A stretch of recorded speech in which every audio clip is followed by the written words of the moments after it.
Hi hello ನಮಸ್ಕಾರ ಸ್ನೇಹಿತರೆ. ಇವತ್ತು ನಾವು ಬಂದಿರುವಂಥ ಪ್ಲೇಸ್ ಬಂದು ಆನೆಗುಂದಿ. ಎಲ್ರಿಗೂ ಗೊತ್ತಿರ್ಬೋದು, ಹಂಪಿ ಪಕ್ಕದಲ್ಲೇ ಆನೆಗುಂದಿ ಅಂತ ಒಂದು ಊರಿದೆ. ಈ ಆನೆಗುಂದಿನಲ್ಲಿ ಇದು ಬಂದು ಗಂಗಾವತಿ ತಾಲೂಕಿನಲ್ಲಿ ಬರ್ತಕ್ಕಂಥ ಕೊಪ್ಪಳ ಜಿಲ್ಲೆ ಗಂಗಾವತಿ ತಾಲೂಕಿನಲ್ಲಿ ಈ ಒಂದು ಗ್ರಾಮ ಬರುವಂಥದ್ದು ಆನೆಗುಂದಿ ಅಂತ. ಈ ಆನೆಗುಂದಿನಲ್ಲಿ ನಾವು 17 ಪ್ಲೇಸ್ಗಳನ್ನ ನೋಡ್ಬೋದಾಗಿರುತ್ತೆ. 17 ಪ್ಲೇಸ್ಗಳನ್ನ ನೋಡೋದಕ್ಕೆ ನೀವು ಒಂದೇ ದಿವಸ ನೀವು ಇದೆಲ್ಲ ಕವರ್ ಮಾಡ್ಬೋದು, ಎಲ್ಲ ಪ್ಲೇಸ್ ನೋಡ್ಬೋದು. ಈ ಒಂದು ಪ್ಲೇಸ್ಗೆ ಬರಬೇಕಪ್ಪ ಅಂತಂದರೆ ರೈಲ್ವೆ ಸ್ಟೇಷನ್ ಮೂಲಕ ಬರ್ತೀನಿ ಅಂತಂದರೆ ಗಂಗಾವತಿ, ಮುನಿರಾಬಾದು, ಕೊಪ್ಪಳ, ಹೊಸಪೇಟೆ ಇಲ್ಲಿ ಒಂದು ರೈಲ್ವೆ ಸ್ಟೇಷನ್ಗಳಿರುವಂಥದ್ದು. ಅಥವಾ ರೋಡ್ ಮೂಲಕ ಬೈ ರೋಡ್ ಬರ್ತೀನಿ ಅಂತಂದರೆ ಇದು ಬಂದು ಗಂಗಾವತಿಯಿಂದ 12.5 ಕಿಲೋಮೀಟ್ರು ಮತ್ತು ಕೊಪ್ಪಳದಿಂದ 41 ಕಿಲೋಮೀಟ್ರು ಬರಬೇಕಾಗತ್ತೆ. ಹೊಸಪೇಟೆಯಿಂದ 35 ಕಿಲೋಮೀಟ್ರು ಆಗುವಂಥದ್ದು. ಈ ಒಂದು 17 ಪ್ಲೇಸಸ್ಸು ವೀಡಿಯೋಸ್ನ ಒಂದೇ ವೀಡಿಯೋದಲ್ಲಿ ಅಪ್ಲೋಡ್ ಮಾಡೋಕ್ಕಾಗಲ್ಲ, ಲಾಂಗ್ ವೀಡಿಯೋ ಆಗುತ್ತೆ. ಹಾಗಾಗಿ ಈ ಒಂದು ವೀಡಿಯೋದಲ್ಲಿ ನಾನು ಒಂದೇ ಒಂದು ಪ್ಲೇಸ್ನ ಕವರ್ ಮಾಡ್ತೀನಿ. ಇನ್ನು ಮಿಕ್ಕಿದ ಎಲ್ಲ ಪ್ಲೇಸ್ಗಳನ್ನು ಬೇರೆ ಬೇರೆ ವೀಡಿಯೋ ಮಾಡಿ ನಾನು ಒಂದು ಚಾನಲ್ ಹಾಕಿರ್ತೀನಿ, ಹೋಗಿ ನೋಡ್ಬೋದು.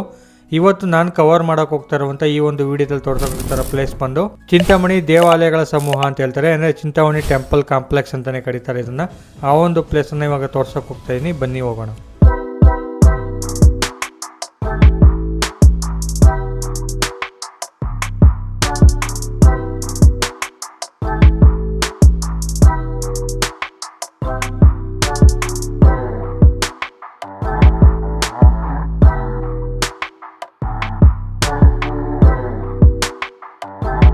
ಸ್ನೇಹಿತರೆ, ಇವಾಗ ನಾವು ಈ ಪ್ಲೇಸ್ಗೆ ರೀಚ್ ಆಗಿದ್ದೀವಿ. ಇವಾಗ ಈ ಪ್ಲೇಸ್ ಬಗ್ಗೆ ಒಬ್ಬ ಗೈಡ್ ಇದ್ದಾನೆ, ಚಿಕ್ಕ ಹುಡುಗ. ಅದ್ರ ಬಗ್ಗೆ ಈ ಪ್ಲೇಸ್ ಬಗ್ಗೆ ತುಂಬ ಚೆನ್ನಾಗಿ ಹೇಳ್ತಾನೆ, ಗೈಡ್ ಮಾಡ್ತಾನೆ. ಬನ್ನಿ ನೋಡೋಣ ಯಾವ ರೀತಿ ಗೈಡ್ ಮಾಡ್ತಾನೆ ಅಂತ. ನಿಮ್ಮ ಹೆಸರು? ಅನ್ವರ್ ಪಾಷಾ. ಅನ್ವರ್ ಪಾಷಾ. ತಗೋ. ಎಷ್ಟನೇ ಕ್ಲಾಸು? 9th. ಇದ್ರ ಬಗ್ಗೆ ಎಲ್ಲ ಹೇಳ್ತೀಯ? ಓಕೆ. ಇವಾಗ ಈ ಹುಡುಗ ಎಲ್ಲನೂ ಎಕ್ಸ್ಪ್ಲೇನ್ ಮಾಡ್ತಾನೆ. ಇಲ್ಲ, ಇದೇ ಅವ್ರು. ಸ್ಟಾರ್ಟ್ ಮಾಡೋಣ. ವಾಲಿಗೆ ರಾಮ ಬಾಣ ಹೊಡಿತಾನೆ ನೋಡೋಣ, ಅದು ಇಲ್ಲಿದ್ದಾನೆ. ಅದೇ ಆ ಕಡೆ ತೆಂಗಿನ ಮರಗಳು ಇದಾವಲ್ವಾ, ಅಲ್ಲಿ ವಾಲಿಬಾ ಸುಗ್ರೀವ ಜಗಳಾಡುವಾಗ ಇಲ್ಲಿದ್ದ ಬಾಣ ಹೊಡಿತಾರೆ. ಡೈರೆಕ್ಟ್ ಆಗಿ ಹೊಡೆಯಲ್ಲ. ವಾಲಿಬಾ ಸುಗ್ರೀವ ಅಣ್ಣ ತಮ್ಮರು ಒಂದೇ ರೂಪ ಹೊಂದಿರ್ತಾರಲ್ವಾ, ಸೊ ಹಾಗಾಗಿ ರಾಮನ ಬಾಣ ಹೊಡೆ ಕನ್ಫ್ಯೂಸ್ ಆಗುತ್ತೆ ಯಾರಿಗೆ ಹೊಡಿಬೇಕು ಅಂತ. ಮತ್ತು ರಾಮ ಅವ್ರು ಎಷ್ಟೇ ಪ್ರಯತ್ನ ಪಟ್ಟರು ಅವ್ರದ್ದು ಅರ್ಧ ಪವರ್ ವಾಲಿಗೆ ಹೋಗ್ಬಿಡುತ್ತೆ. ವಾಲಿ ಎದುರುಗಡೆ ಯಾರು ಜಗಳಾಡೋಕ್ಕಾಗಲ್ಲ. ಯಾರು ಎದುರುಗಡೆ ಇರ್ತಾರೆ ಅವ್ರು 50% ಪವರ್ ವಾಲಿ ಬಂದುಬಿಡುತ್ತೆ. ಅದಕ್ಕೆ 2-3 ಸಲ ಈ ಥರನೇ ಆಗುತ್ತೆ. ವಾಲಿ ಕೈಯಲ್ಲಿ ಸುಗ್ರೀವ ಹೊಡ್ಸ್ಕೊಂಡು ಬಂದು ರಾಮನ ಬೈತಾರೆ, ನೀವು ಏನಕ್ಕೆ ಬಾಣ ಹೊಡಿಲಿಲ್ಲ, ನಾವು ವಾಲಿ ಕೈಯಲ್ಲಿ ಹೊಡ್ಸ್ಕೊಂಡು ಸತ್ತೋಗ್ತಿದೆ, ಹಾಗೆ ತಪ್ಪಿಸ್ಕೊಂಡು ಹೊಡೆ ಬಂದೆ ನಿಮ್ಮ ಹತ್ರ ಅಂತ ಅವಾಗ ಸುಗ್ರೀವ ಹೇಳ್ತಾನೆ. ಅವ್ರು ರಾಮರು ಹೇಳ್ತಾರೆ, ನೋಡೋ ಸುಗ್ರೀವ ನಿಮ್ಮಿಬ್ರದ್ದು ಒಂದೇ ರೂಪ ಇದೆ, ಅದಕ್ಕೆ ನಿನಗೆಲ್ಲಿ ಬೀಳುತ್ತಂತ ನಾನು ಇಬ್ಬರಿಗೆ ಹೊಡೆದಿಲ್ಲ ಬಿಟ್ಬಿಟ್ಟೆ ಅಂತಾರೆ. 3ನೇ ಸಲ ಯುದ್ಧ ಆಗುತ್ತಲ್ವ, ಸುಗ್ರೀವನಿಗೆ ತುಳಸಿ ಮಾಲೆ ಹಾಕಿ ಕುಂಕುಮ ಹಚ್ಚಿ ಬಿಡ್ತಾರೆ. ಅವಾಗ ಗೊತ್ತಾಗುತ್ತೆ ಯಾರ ಕಡೆ ಮಾಲೆ ಇದೆ ಸುಗ್ರೀವ ಅವ್ರು ಹೊಡಿಬಾರ್ದು, ಯಾರ ಕಡೆ ಮಾಲೆ ಇಲ್ಲ ಅವರೇ ವಾಲಿ ಅವ್ರಿಗೆ ಹೊಡಿಬೇಕಂತ ಬಚ್ಚಿಟ್ಕೊಂಡು ಬಾಣ ಹೊಡಿತಾರೆ. ಇದು ರಾಮನ ಪಾದಾಣ. ಇದು ಹಳೇದು ಅವಾಗಿಂದ ಇರೋದು, ಇದು ಹೊಸದೀಗ ತಂದಿಟ್ಟಿರೋದು. ಇದು ಅಂದರೆ ಒರಿಜಿನಲ್ ಅಲ್ಲ ಅಣ್ಣ, ಗುರ್ತಿಗಿದೆ. ಇದು ಬಾಣದ ಗುರುತು ಜನರು ಮಾಡಿರೋದು. ಇಲ್ಲಿ ದುರ್ಗಮ್ಮನ ತ್ರಿಶೂಲ ಇದೆ ದೊಡ್ಡದಾಗಿದೆ. ಹಾಂ, ಎಲ್ಲ ಜನರು. ಇಲ್ಲಿ ತ್ರಿಶೂಲ ಇದೆ ದುರ್ಗಮ್ಮಂದು. ಈಗ ನೀವು ಹೇಳೋದು ಅಲ್ಲಿ ಅಲ್ಲಿ ದೂರ ನಿಂತ್ಕೊಂಡು ಇಲ್ಲಿ ಬಾಣ ಬಿಟ್ಟಿದ್ದು, ಇಲ್ಲಿಂದ ಅಲ್ಲಿಗೆ ಹೊಡೆದಿದ್ದು, ಇಲ್ಲಿಂದ ಅಲ್ಲಿಗೆ ಹೊಡೆದಿರೋದು.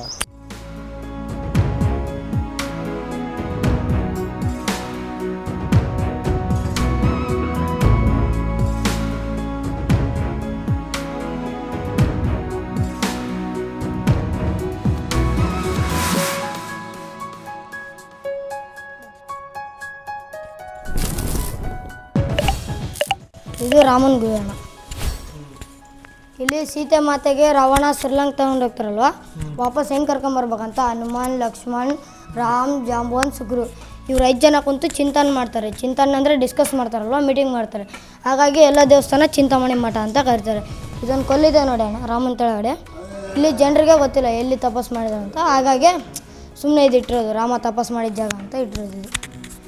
ಇದು ವೀರಭದ್ರೇಶ್ವರ ಸೈನಿಕಣ. ಇದೇ ಗುಹೆ ಡಿಸ್ಕಸ್ ಮಾಡಿದ್ರೆ ಗುರ್ತಿ ಪೇಂಟಿಂಗ್ ಇದೆ, ಈಗ ಹೊಸದಾಗ ಹಾಕಿದ್ದಾರೆ ಪೇಂಟಿಂಗು.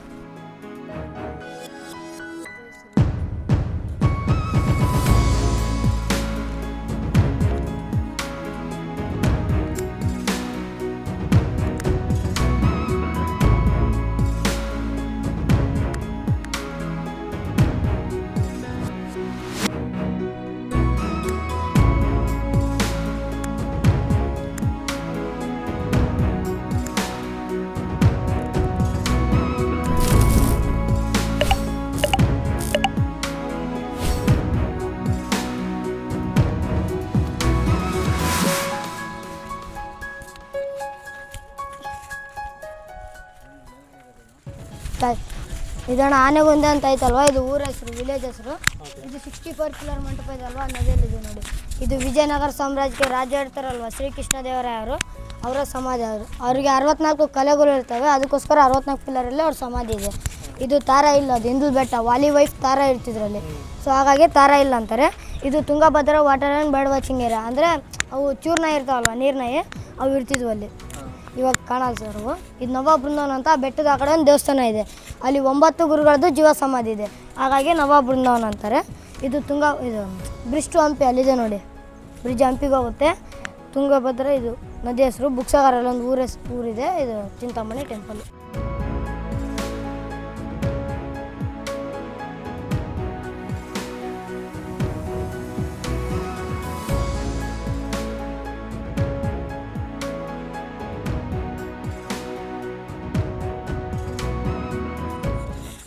ಯಾವುದು ಕಾಣಿಸೋದಿಲ್ಲ. ಅದು ನವ ಬೃಂದಾವನ ಅಂತ ಇದೆ ಸರ್, ಅಲ್ಲೊಂದು ಬೋಟ್ ಹೋಗ್ತಿದೆ ನೋಡಿ, ಫ್ಲಾಗ್ ಹಾಕ್ಕೊಂಡು, ಅದು ಅಲ್ಲಿ ಕರ್ಕೊಂಡು ಹೋಗುತ್ತೆ. ಇವಾಗ ಅದು ಬೃಂದಾವನ ಟೆಂಪಲ್, ಅದು ಒಳ್ಳೆ ನದಿಲೇ ಇದೆಯಲ್ಲ, ಅದು ಮುಳುಗೋಗುತ್ತಾ ನೀರು ಬಂದಾಗ? ಅದು ಬೃಂದಾವನ ಮುಳುಗಲ್ಲ, ಅದು ಬೆಟ್ಟದ ಆ ಕಡೆ ಇದೆ ಅದು. ಬೃಂದಾವನ ಆ ಕಡೆ ಇಲ್ಲಿರೋದು ಯಾವುದು ಅಂದರೆ ಅದು ಚಿಕ್ಕ ದೇವಸ್ಥಾನಗಳಿದೆ, ಅಲ್ಲಿ ಶಿವನ ದೇವಸ್ಥಾನ ಅಷ್ಟೇ. ಅದು ಸ್ಟೋರಿ ಕಾಶಿ ವಿಶ್ವನಾಥ್ ದೇವಸ್ಥಾನ ಅಂತಾರೆ. ಶಿವನ ದೇವಸ್ಥಾನ. ಶಿವಲಿಂಗ ಇದೆ ಅಲ್ವಾ, ಅದ್ರ ಮೇಲೆ ಶಿವಚಕ್ರ ಇದೆ, ಮೇಲೆ ನೋಡ್ಕೋಬೋದು. ಇಲ್ಲೇ ಇದೆ, ಕೆಟ್ಟ ಕಾಣಿಸ್ತಿದೆ ಅಲ್ವಾ, ಇಲ್ಲೇ ಇದೆ.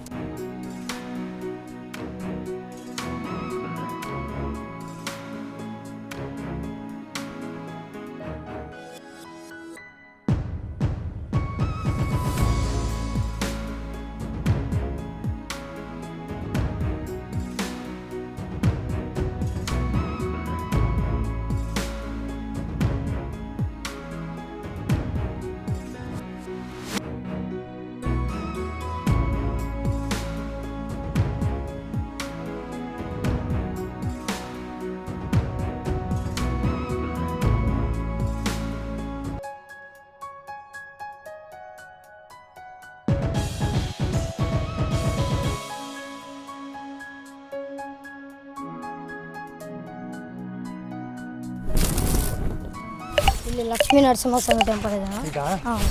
ದೇವಸ್ಥಾನ ಅಷ್ಟೇ ಇದೆ, ಅಲ್ಲಿ ಒಳಗಡೆ ಸುತ್ತಬಿಟ್ಟು ಹೋಗೋಣ. ಲಕ್ಷ್ಮೀ ನರಸಿಂಹಸ್ವಾಮಿ.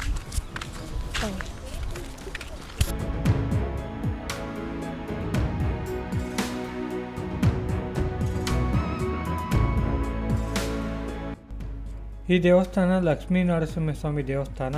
ಇದು ಸ್ಥಳೀಯ ದಂತಕಥೆಗಳ ಪ್ರಕಾರ ಇದನ್ನು ಕೂಡ 15ನೇ ಶತಮಾನದಲ್ಲಿ ತಿರುಮಲರಾಯನ ಆಳ್ವಿಕೆಯಲ್ಲಿ ಒಬ್ಬ ಋಷಿ ಈ ಒಂದು ದೇವಸ್ಥಾನ ಸ್ಥಾಪಿಸ್ತಾನೆ.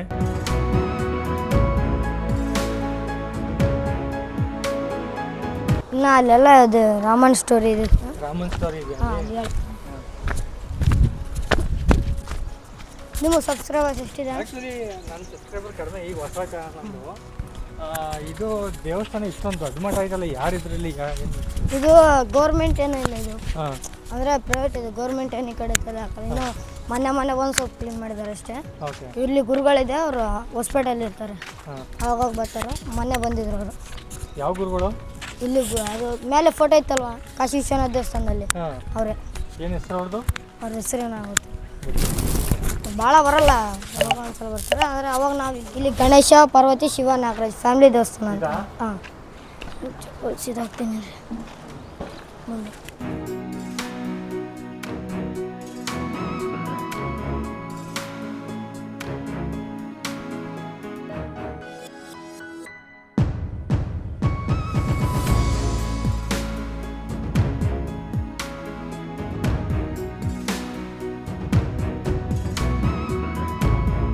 ಇದು ದುರ್ಗಮ್ಮನ ದೇವಸ್ಥಾನ.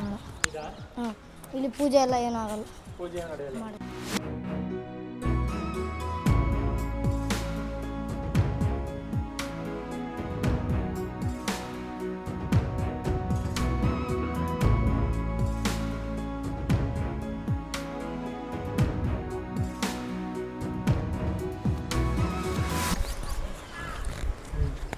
ಈ ಕಡೆ ಎಲ್ಲ ಹಾವುಗಳು ಜಗ್ಗಿದಾವಣ.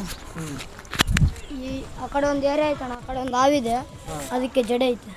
ಜಡೆ ಇದೆಯಾ? ಅವಾಗ ಜಡೆ ಇದೆಯಾ? ಜಡೆ ಇದೆ. ಕಾಣುತ್ತಲ್ಲ, ಯಾರು ಕಾಣಲ್ಲ? ಅಂದರೆ ಎಲ್ರಿಗೂ ಕಾಣಲ್ಲ, ಯಾರು ಹಚ್ಚಿಸ್ತಾನೆ, ಹಾಡು ಹಚ್ಚಿಸ್ತಾನೆ. ಅಂದರೆ ಅದು ದೇವರಾವಲ್ಲಣ್ಣ ಯಾರ್ದು ಲಕ್ ಇರುತ್ತೆ ಅವ್ರಿಗೆ ಅಷ್ಟೇ ಕಾಣುತ್ತವು. ನೋಡಿದ್ದಾರೆ ನಮ್ಮ ಏರಿಯಾದಲ್ಲಿ ಒಂದು 2-3 ನೋಡಿದ್ದಾರೆ.